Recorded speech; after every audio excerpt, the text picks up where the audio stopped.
What up, roomies? Most people think that being a good doctor is about medical knowledge or working with elite organizations like the FBI. Let me start over. I'm sorry. That's okay. Oh man. Oof. What up, roomies? Most people think being a great doctor is about medical knowledge or that working with elite organizations like the FBI or the Secret Service is all about tactics. But tonight's guest believes that something else sits in the center of both communication. Amy Risdal, excuse me, has spent years helping military physicians, medical students, professionals improve one of the most overlooked skills in high pressure environments, connecting with people. She's also worked as an actor in realistic training scenarios for federal agencies and has her own personal experiences living with narcolepsy. Tonight, we're talking about communication, trust, empathy, high pressure decision making, and what happens when understanding another person becomes the most important skill. Welcome to In the House, Amy. Whew. Thank you so much for having me. Thank you for bearing with me on that one. I'm sorry about that. Oh, don't apologize. Like I said, I know how it is. So what's going on? So today, it's been a pretty good day. I'm not teaching today, so it was nice just to be around the house and get some regular stuff done.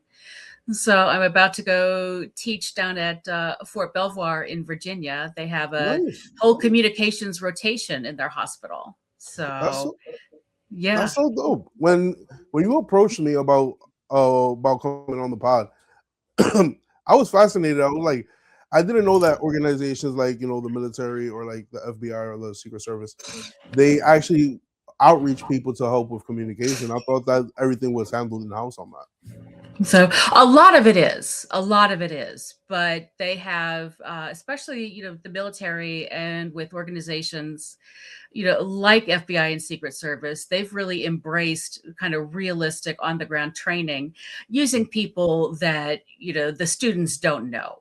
It True. used to be, especially in medical school, that every time you practice taking a history or, doing a physical exam, you did that with a partner. You did that with somebody Yeah. else that was a classmate. And in the 1970s in medical school, they started to get the ideas like, well, what if we brought in strangers, people that they don't know, that are still real patients? Because Yeah. everybody's a real patient. You're a real patient, and so am I. And had them give their own histories and give the students a chance to practice with somebody they didn't know. Okay. And I don't know exactly when the FBI and Secret Service kind of transitioned, because they would do that with instructors. Yeah. They would practice, interviewing candidates or, going and trying to stop someone from robbing a bank or whatever. And they'd use instructors. But now they hire outside role players to come in, and the instructors brief them, and then they go through the encounter in the way the instructors want. So it gives the students a little more, pressure, Yeah. because if you see an instructor every day, you might know how they're going to act, but you don't know how a stranger is going to act.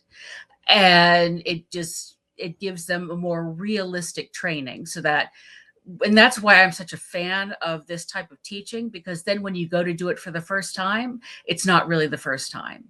You've I already get you. experienced it. That's cool though. Like I know, like especially with like the FBI or the Secret Service, they must put you in like some really cool scenarios for them to get like all real life training. But it must be cool from the perspective of the role player as well. So it was very cool. I was very excited to get to do this. There was just a posting on an actor's website asking for people that were interested. And I called them up and I said, listen, I will put my life on hold to do this, because not only do I think it's going to be really fun, I also think it's really important to teach that way. And it was. I had a ball doing all kinds of things, whether it was a simple interview or whether it was, an action scenario where you get to go outside and run around. And, at first I just thought, woohoo, I get to run around with a gun and act stupid and get paid. Paid was really Yeah, what I was thinking yeah, at the beginning. But it didn't take long before I gained a tremendous amount of respect for teaching and training in that way, and really enjoyed my part in it.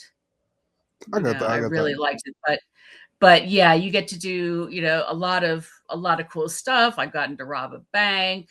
I've gotten to, hide in, a little crawl space to see if they can search a house and find you. I've gotten to play, all kinds of different roles. And unless it's raining, Yeah, it's really fun. If it's raining, you got to deal with it anyway. But that's not as much fun. So I got that. I got that. But any which way, the experience sounds amazing. Like, and then yeah, also observing like how like our se- our little our letter agencies get trained up and how their tactics come into play. Like, it must be dope seeing that like live and in person. it is really interesting to see it in person. A lot of times you get to be a part of the instructor briefing, and you get to really learn what they're trying to teach these students beforehand. Or, you get to be part of the debriefing afterwards and hear what the students had to think about it, why they made the decisions that they made. And it's really a privilege to get to be part of that. Now, there's a lot of very valid, talk Yeah, and analysis of how our law enforcement people are being trained, and is it adequate. And I would argue that it's certainly, not adequate given what we, are seeing yeah, in the world around us. But it's nice to be able to see the foundations and see what they're trying to do. And I think that, with more funding and more time, they can help to improve what everybody's doing. Because, one of the things that they say in training is that, any mistake is too much. true, You cannot make any mistakes. Any mistake is too much. true. So, but you go out into the real world and it's harder there. And that still means any mistake is too much. No, definitely. But there's more that has to be, I think, brought in and planned and analyzed in order to get us to a better situation. No, I get Sorry, that. that was a long answer to your question, but yes, it is No, very cool to see hey, it happen. hey, listen to me. I love the long explanations. I really love diving deep into these things. So don't worry about it. Go ahead. Okay. So no, but that's dope because of the fact that it's different from when like you see it like on TV, like a show like The Rookie or like you know Brooklyn Nine Nine or like any of these cop shows, right? That you see it, that you Yeah. see them training. Like we know they get a hint of realism, and that's what like the common person knows Hmm. or like what you see in movies, but it's different from when you're like actually there in the organization or being hired by them and they're bringing you in to like help help train the future of that organization and bring those people up and say, yo, listen, like if this person doesn't perform X, Y, and Z, let us know, and all these other things. Yeah, it's a real privilege. And I Yeah, got to work with not only like FBI and Secret Service students, but they also run classes for law enforcement agents around the country. yeah, And I got to work in some of those as well, where they were practicing, uh, you know, different, like how to safely stop cars and get people out of cars, how to safely interview someone that might be a psychopath, how to do a lot of those things. And I got to participate in those as well. And you're right, you don't get to see that on TV.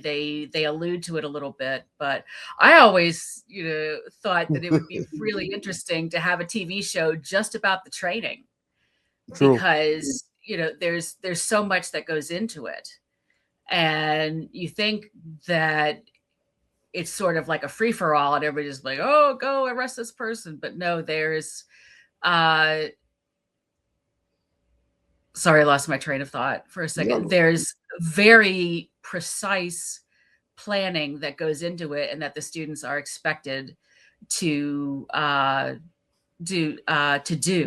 They might spend half a day planning how to run an operation, and we're waiting for that chance to go and be in that operation. And they have to hope that they get everything done well and correctly.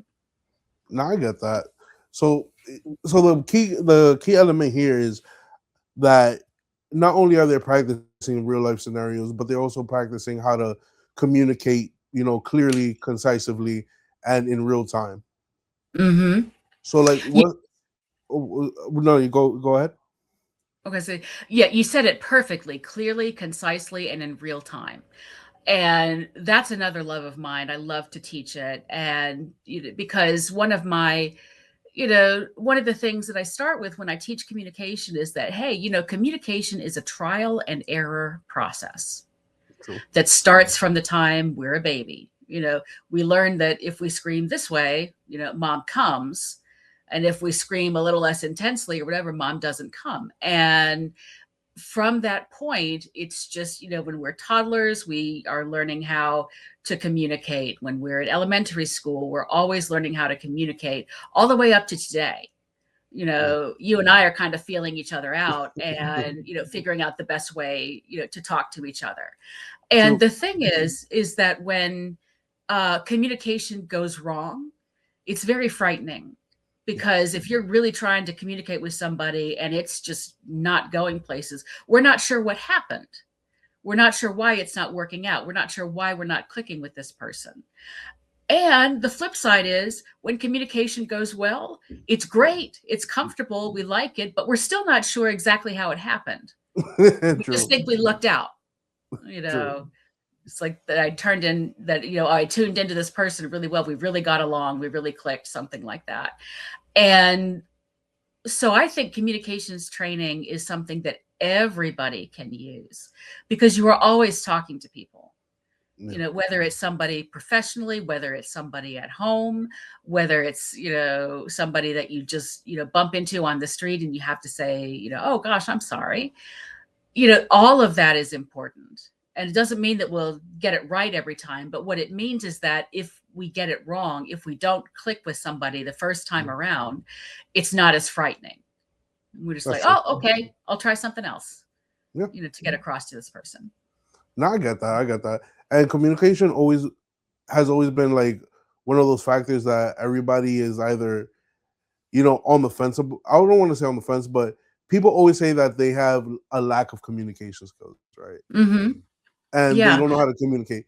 But is it that they don't know how to communicate, or is it the fact that they're not adjusting the way they communicate with somebody to like vibe with them?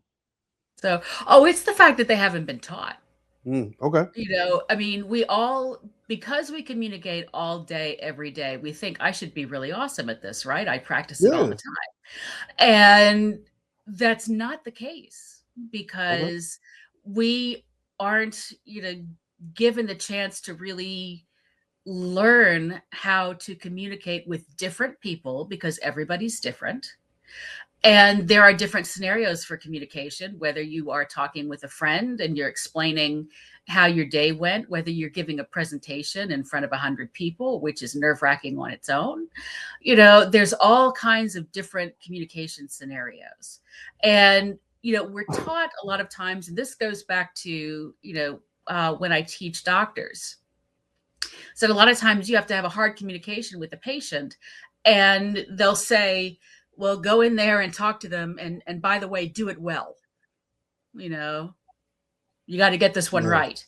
And most schooling is so crammed with the things that you need to know Yeah. that communication kind of sits on the back burner, because while it's something you need to know, it isn't always prioritized in the manner that would be wonderful to True. start it on day one and say, we're going to learn how to communicate concisely, precisely, and in real time, just like you said. Yeah. So, what's the biggest communication mistake that most wait? What's the biggest communication mistake almost everybody makes without realizing it? Without realizing it, is that a lot of times we listen in order to answer. Mm, We don't really listen to what the person is saying. We listen and think, okay, I got to answer this and I got to make it good. So we don't always, listen to what our communication partner is saying. There's a quote, and I'm going to mangle it because I should have written it down, but I didn't. And it said the biggest problem with communication is assuming that it has occurred. And that we assume somebody is going to understand us across the board, as long as we speak from the heart and truthfully. But we can speak from the heart and truthfully and precisely, like you said, and in mm, real time, and somebody else still may not notice it. It's like pitching a baseball. You could have a beautiful pitch yeah. and somebody might still hit it, True. even if you did perfectly, up on the pitcher's mound. Somebody's going to hit it, and they're going to hit it about, I think, 30% of the time. Is the baseball people are laughing at me right now because I don't know the exact statistic, but you're still going to get that. True. And it's learning, and pitchers learn, okay, that doesn't matter anymore. My next thing that I'm going to concentrate on is how to do this again and better. And communication is the same way. So if you try to say something like, I really hope you had a good time today, and the person says, what are you talking about? This was awful. Then you just say, all right, and you shift what you're saying, and you go into something else. Again, listening to understand what that person is saying. I got you. So I think that's the biggest mistake that everybody makes. Everybody is, listening to be able to answer well instead of really listening to what the person is saying. A lot of times in conversation, we feel like we have to be active, we have to be right there, we have to be ready with our answer. Yeah. And we don't always, feel that it's okay when someone, gives us a particular story or whatever. We don't always feel that it's okay to be like, mm-hmm, and just keep listening. We feel like in order to be active in that conversation, we have to be like, wow, that's the most amazing thing I've ever heard. Something like that happened to me once, and, so on and so forth. But a lot of times, having the courage to just listen is a way that, really, really elevates your communication technique.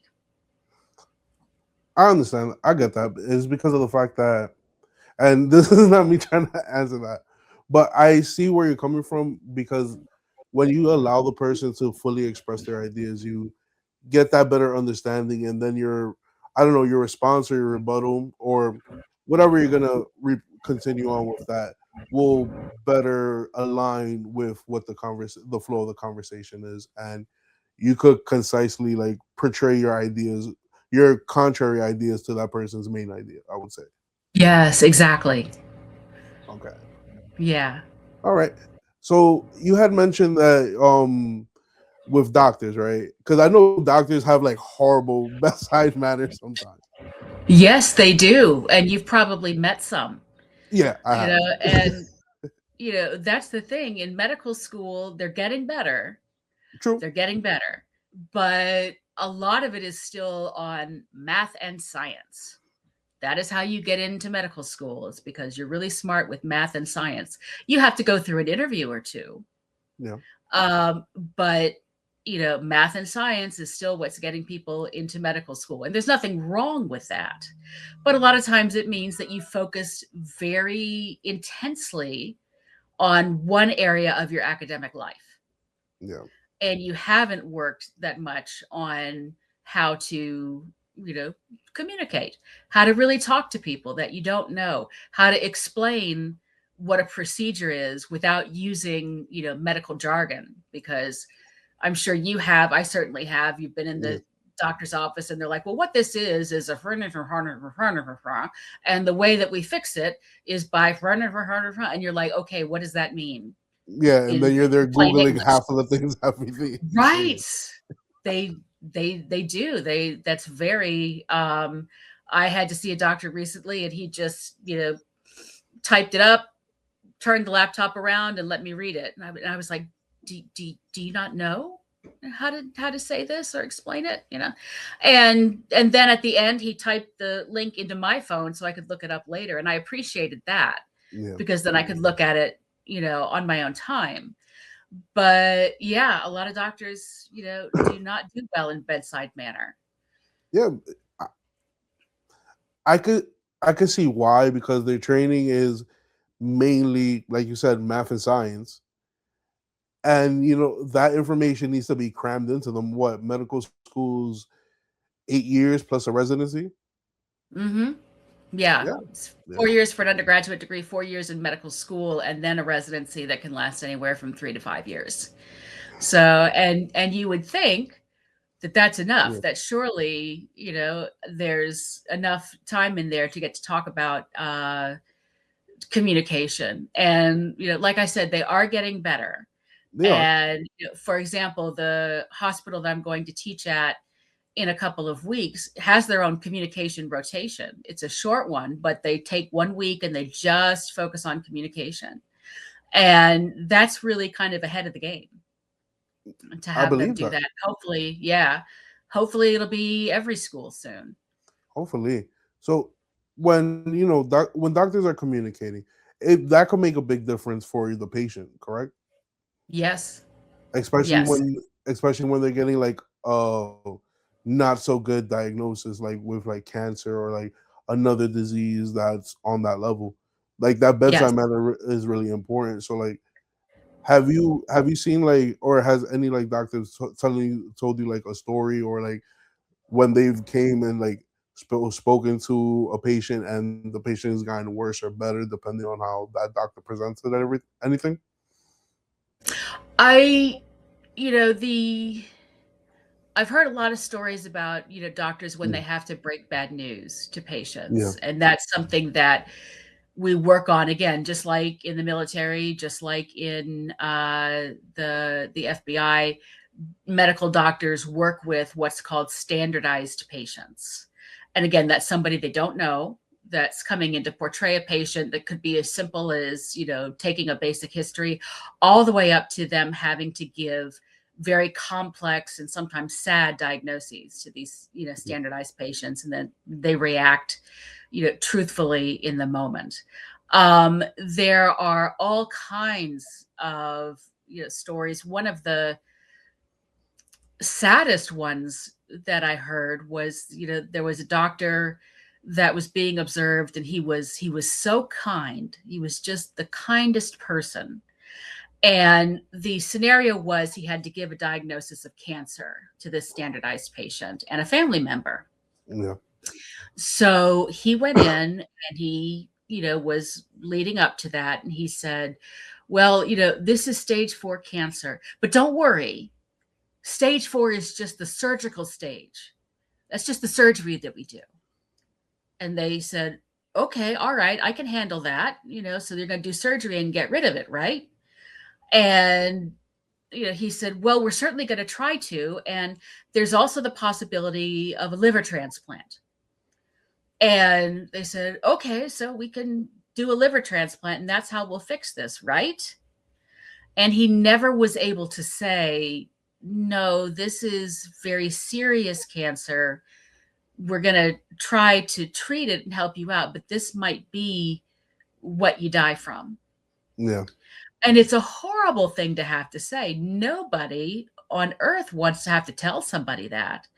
yeah, But it's something that doctors have to do, and they have to do it in a way to make sure the patient understands, and they have to do it in a way that is as compassionate as they can manage. Now, when I talk about compassion, you can be compassionate in a lot of different ways. You have as many different doctors yeah. in the world as you have people, and they all have different personalities.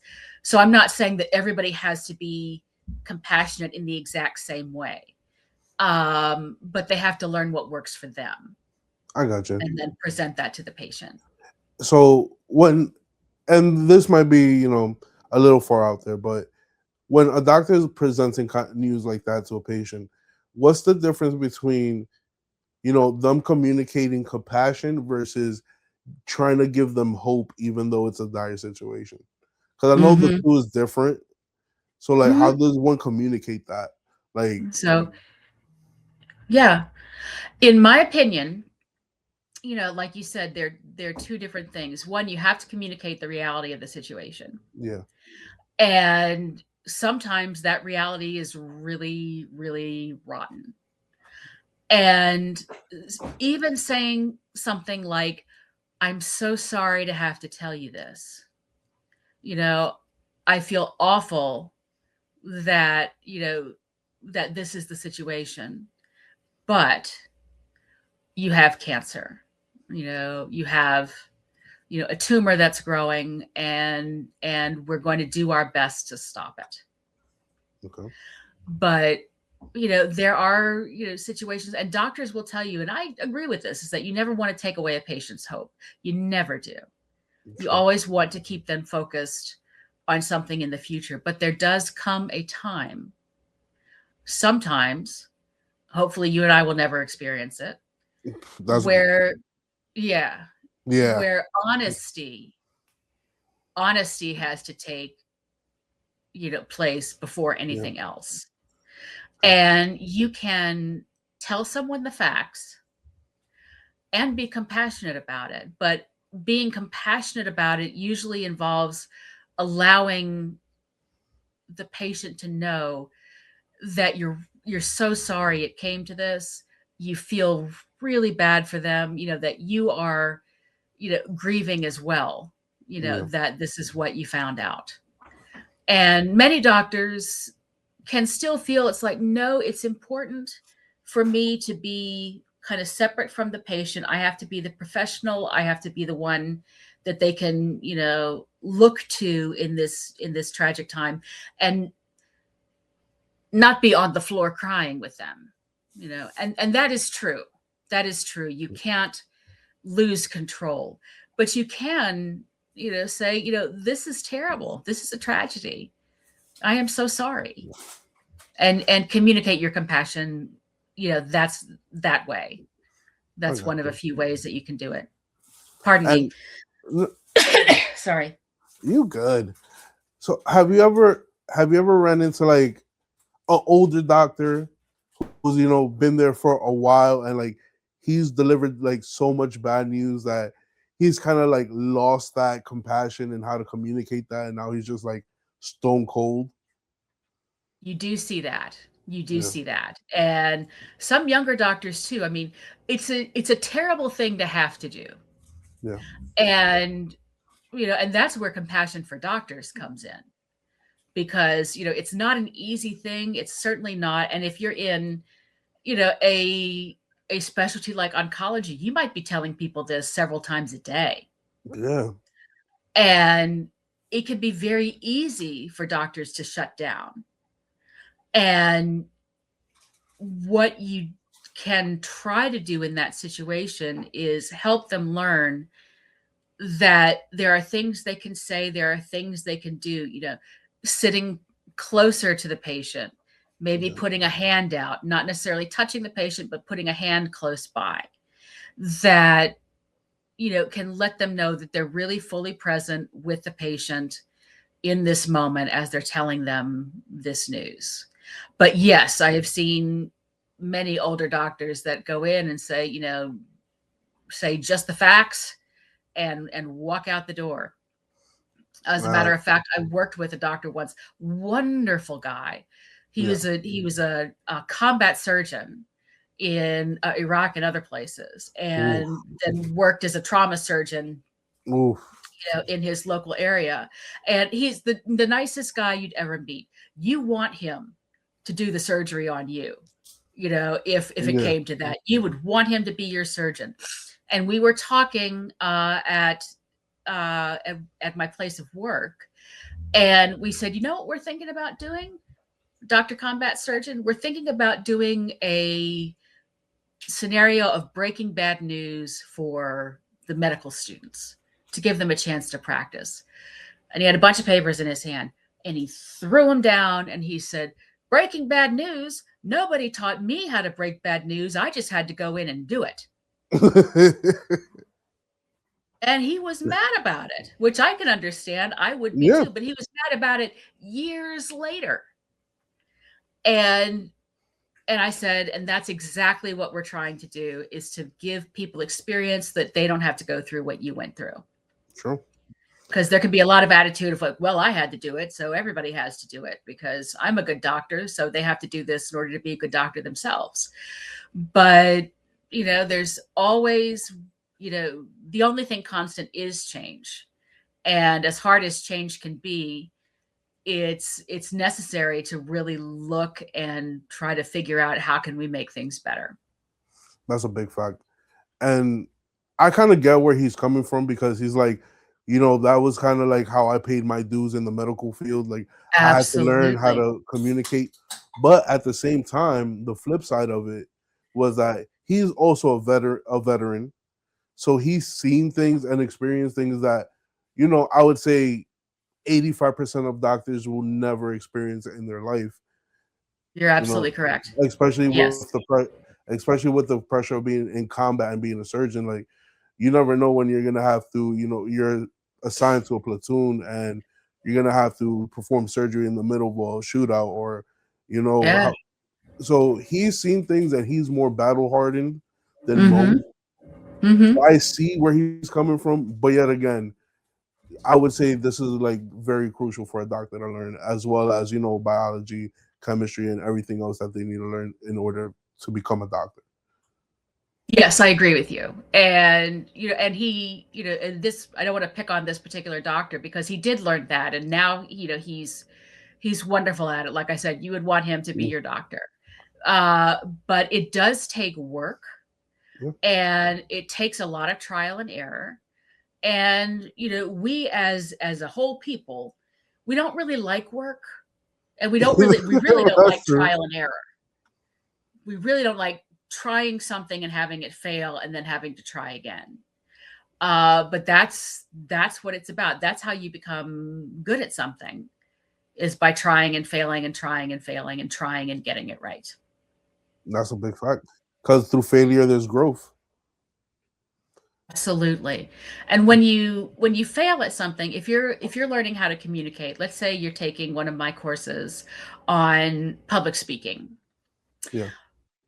When you try something and fail, you not only learn, it's like, okay, that doesn't work for me personally, but you learn why it doesn't work for you personally.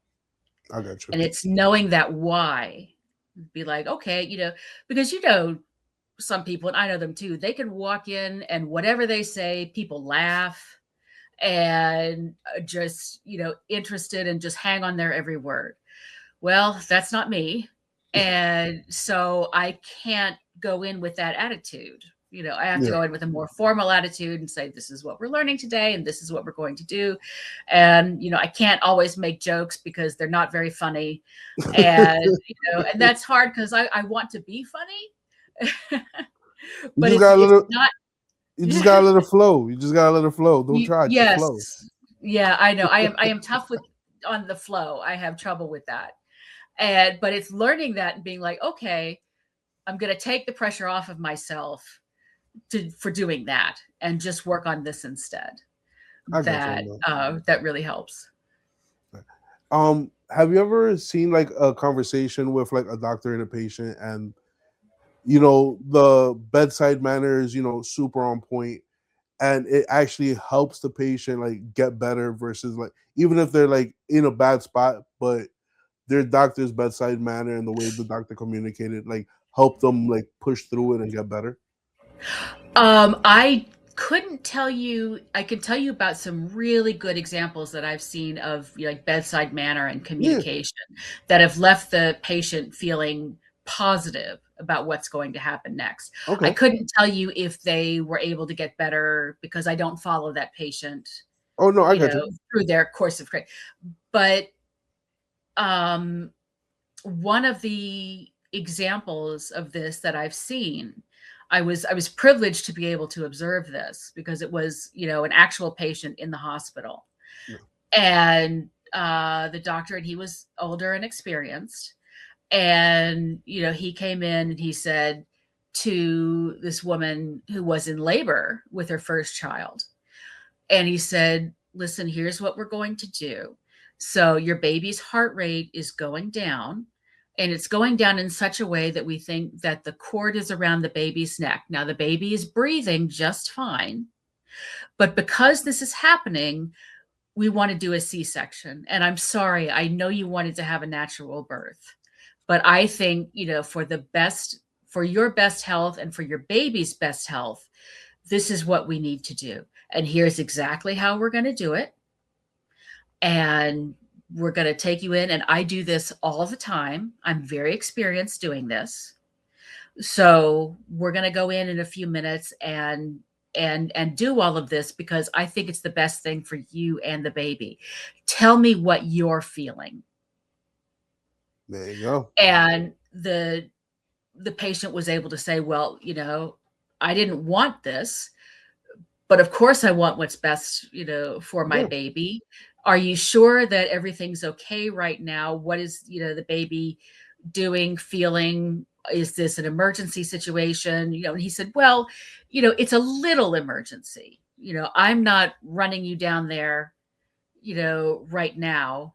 We have time to talk about it, but this is what I think we should do. I got you. And it was really well done. And by the time they took the patient to the delivery room, I did not, go in for that part of it. The patient was feeling ready for what had to come next. And when you feel ready for something, especially in medicine, you're like, okay, I've been informed. I know what this is going to be. I know there's going to be loud sounds or, tugging on my Yeah. belly or something like that. Then you're prepared and your body is able to react in a calmer way than if, you go in, let's say, have you ever had a CAT scan? No, I haven't. Okay. One of the things about getting a CAT scan or an MRI is that it's very loud. There are random banging and whirring and all kinds of Yeah. sounds. If they don't tell you about that in advance, you're going to, jump so high that you're going to hit your head on the tube because, Yeah. and your pulse is going to go up, your breathing is going to go up. Everything is going to make it it's going to make it less of a comfortable situation. Thank you. That's I exactly got the you. word I was looking for. Make it less of a comfortable situation. And that ends up not being, optimal for your procedure. That's a fact. So being able to tell people in advance in a way that they can understand, because I mean, like, you're a smart person, I'm a smart person, and I've worked with military doctors for about 25 years now, and I don't know a lot of the language that they use to name things. I Right, wouldn't yeah. know. I'd be like, okay, stop. What is that? Because it sounds scary. And, patients just don't know all of the language and words that they need to know, and that's something that the doctor has to say. And to be like, okay, so we have this situation going on, what that means is the following, True. and be able to tell the patient something in their own words. I got that. I got that. So when it comes to, like, at least with doctors, that communication factor, it could, I don't want to say make or break, but it kind of could give a person some sort of relief just knowing that they're informed, and the doctors that kind of explained exactly what they should be expecting from that procedure or that moment in time of whatever they may be going through. Yes, absolutely. It's going to give the patient relief. It's going to let the patient feel more calm as to what they're about to go through. And here's the other thing, it makes the doctor feel calm as well. And I would get that. Yeah. yeah, and that's really important too, because doctors, if you have to go around and give the news that doctors have to give all day every day, it's very easy to shut down sometimes. Yeah. And just like we talked about before, go in, say it, get out. But when you get some communication training Yeah. so that you know what to say and how to say it, The doctor is more calm. The doctor is prepared. The doctor, is ready to answer questions instead of just running in and saying you have cancer and running out, which, has happened to, some people, unfortunately. I believe that that would be like the most horrible thing to like go through. Like you're there waiting for like your prognosis, and then your doctor like quickly comes in and goes, "Hey, buddy, you got stage 4 cancer. Peace out," Yeah. and Mm-hmm. just leaves you there without telling you anything else. Like, Right. what's going on? Mm-hmm. Damn, but Yeah, it yeah, has happened. It's getting better, but it has happened. I believe that. Yeah. I believe that, especially in the field where you don't know if you're going to be telling a person great news or devastating news. Mm-hmm. Yeah. And it's never really like in the middle. In like, there's never like in between. It's either all right, cool, you're gonna survive this, or this is gonna happen, and this is how it's negatively gonna affect your life from now on, Yeah. or take your Or life. there's Either also way. there's also the I don't know.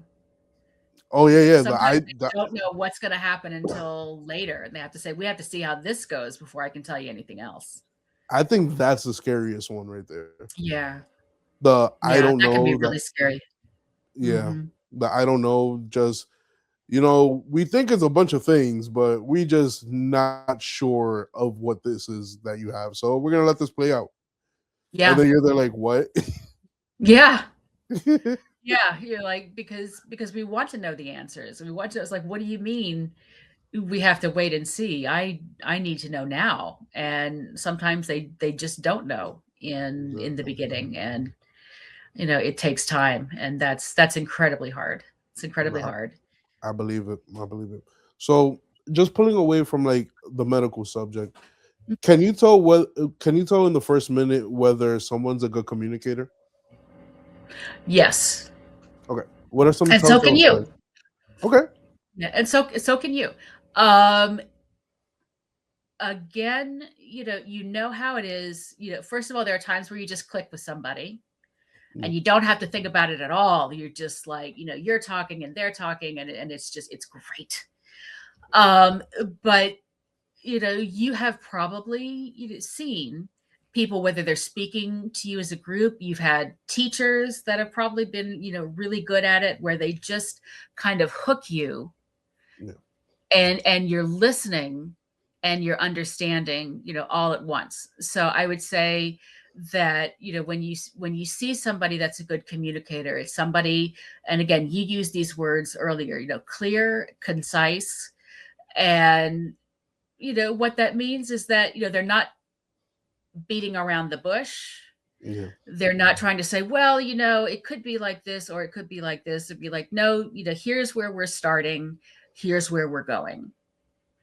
And just like,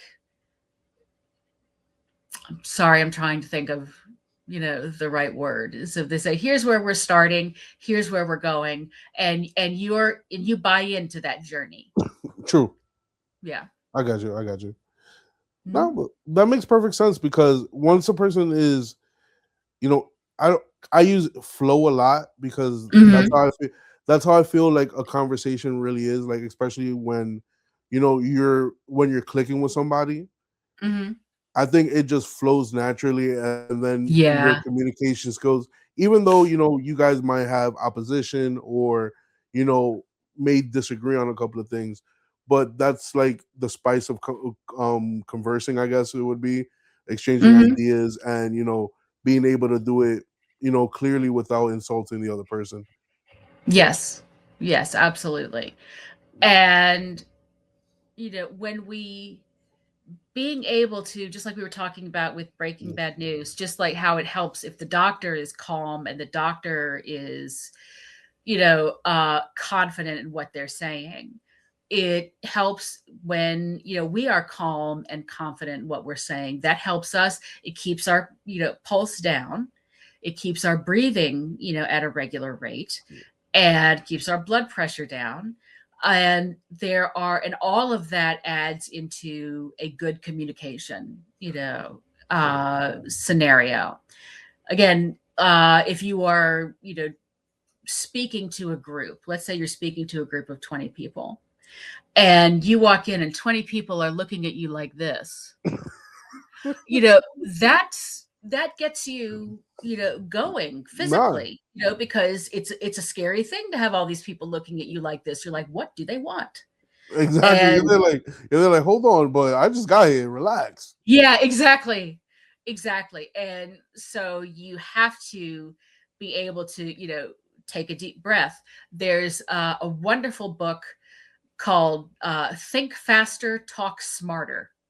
Okay. And it has some great tips in it for how you can keep your calm if you're going to public speak. One of the things that they suggest is holding a cold drink in your hand, like getting a cold bottle of water and having that, because not only does that help keep your throat from going dry, but it also helps to slow your pulse a little bit, because the cold feeling against your palm is going to kind of close up the capillaries and take your pulse down, just a little bit. And I thought that that was an amazing insight, for that. But yes, that is something that, everybody can do that. Everybody can hold a cold drink. True. And there are things you can do to pump yourself up beforehand. There's a wonderful book called Presence, Yeah. which talks about, and this is for real now, I'm not joking. And they talk about that if you stand in a superhero pose, let's say you stand like Captain America Yeah. and you've got your hands on your hips, that actually that's going to bring your cortisol level down. Cortisol is a stress hormone.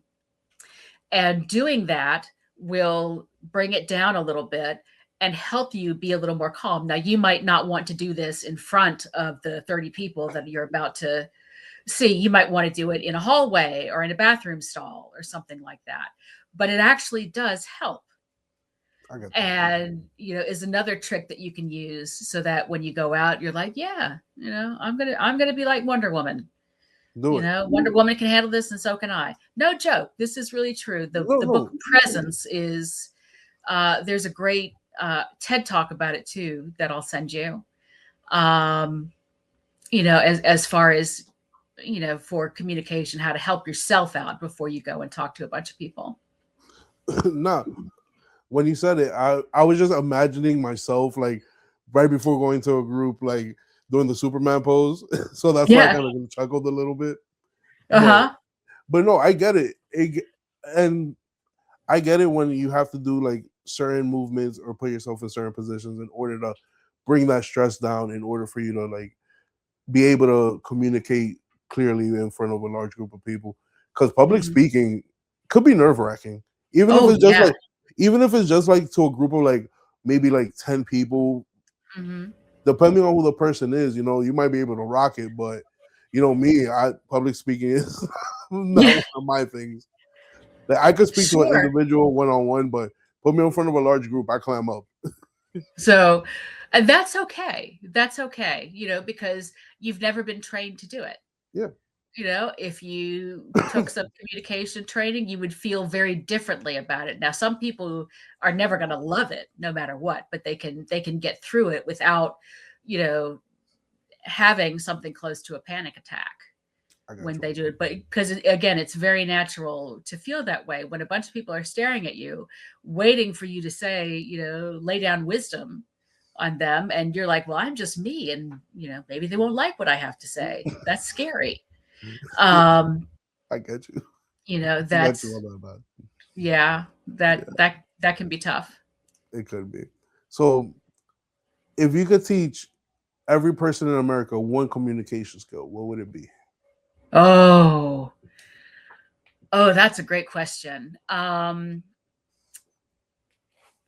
I would teach them, the one communication skill I would teach them is to know that communication is a trial and error process, Yeah, that it's okay if you try and there's an error. yeah, You don't have to, that doesn't have to be the end of the conversation. You can keep yourself calm and you can try again. Because a lot of times when we, miss each other in communication, people can feel like, oh, well, that was bad. I'm not doing that again. True. That felt terrible. And everybody can learn how to keep themselves calm and be like, okay, that didn't work. You know, it's like cooking. I threw in some of my own stuff and it ended up tasting bad. Okay, new pan. Yeah. We're going to go and do that again. And you still end up with a good meal. Facts. You feel me? Yeah. Cooking is cooking is experimental, and so is communication. Because Yeah, it is. you gotta find. I would say like now that we've had this conversation, I say that communication is more like dancing, where there's a rhythm to it, kind of. That is a great way to describe it. Yeah. It really is because, it's like you want to go and say your thing and you want to listen Yeah, to them say their thing and then you want to respond, to what they've said. And that's just like dancing. You have to be aware of the other person all the time. yeah. I think that's a great analogy. Thanks. I appreciate I appreciate that. Absolutely. But after spending, your career helping people communicate in moments that truly matter, what's one conversation you hope everyone has before it's too late? Another great question. Let me think about that for a second. The conversation that I hope everybody has before it's too late Yeah. is to be honest about something that has hurt you. Okay. We don't want to do that. We want to, be nice and kind of put it on the back burner and be like, well, I'm sure they didn't mean it, so I'm not going to say that, even if it's something that's really hurt you. Yeah. Maybe you were misunderstood. Maybe you were, yelled at and it wasn't your fault. All kinds of things. And we tend to just say, well, I'm going to let that slide by and just keep going. And you can say to somebody, hey, when you said this, I felt this way. Perhaps if you had said this instead, I would have felt differently. I had a conversation once with somebody who had kind of called me out in a group Yeah. and, said, this is wrong. This is not how it should be. And other people in the group kind of picked up on that. And they were like, yeah, that is wrong. We shouldn't do. And I got very, very, upset. And it was hard for me to kind of say what I wanted to think. My thoughts were flying and I couldn't really nail them down long enough to say what I was really thinking. So I went to them afterwards and I said, hey, when you said this, it put a lot of pressure on me. Next time, when you need to call me out for something, if you could bring it to me off board, I think I won't feel so nervous. And the other person said, okay. And that's what we did, from then on. And I'm not saying that's not a perfect example of anything, but I think if you have the bravery to kind of put yourself and your feelings first in communication and to say, it's okay if I really don't want to give this diagnosis. It's okay if I really don't want to speak to these hundreds of people that are waiting for me to speak to them. It's okay if I feel angry Yeah. or, disrespected or something like that. And then you can communicate that in a way that is okay for the other person to hear it. I got So, and it takes practice and it's not fun, but you can do it and then it's so much easier when you go to do it for real. I got that. And roomies, you heard it first. And Amy, right before I let you go, I'm gonna ask you this last and final question that I ask all my guests.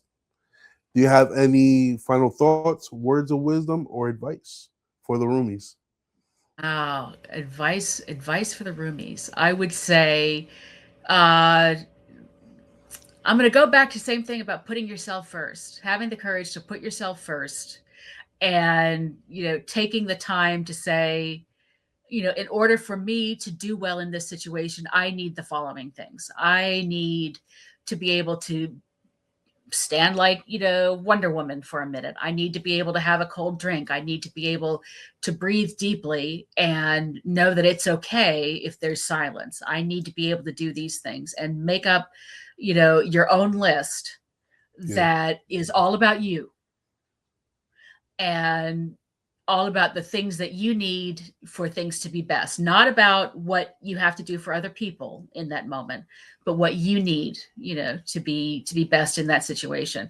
If you're going in to buy a car, that's another good example where you have to do a lot of communicating, and you're really in it because you want to come out with the best deal possible. So you say, okay, before I go in to buy this car, I'm going to do the following things so I'm at the top of my confidence game. I get that. I get that. Yeah. Uh, And roomies, remember when you're in a conversation, when you're trying to communicate an idea, the best thing for you to do is not only to respond, but to understand what the other person is saying and communicate, try to convey your ideas as clearly as possible.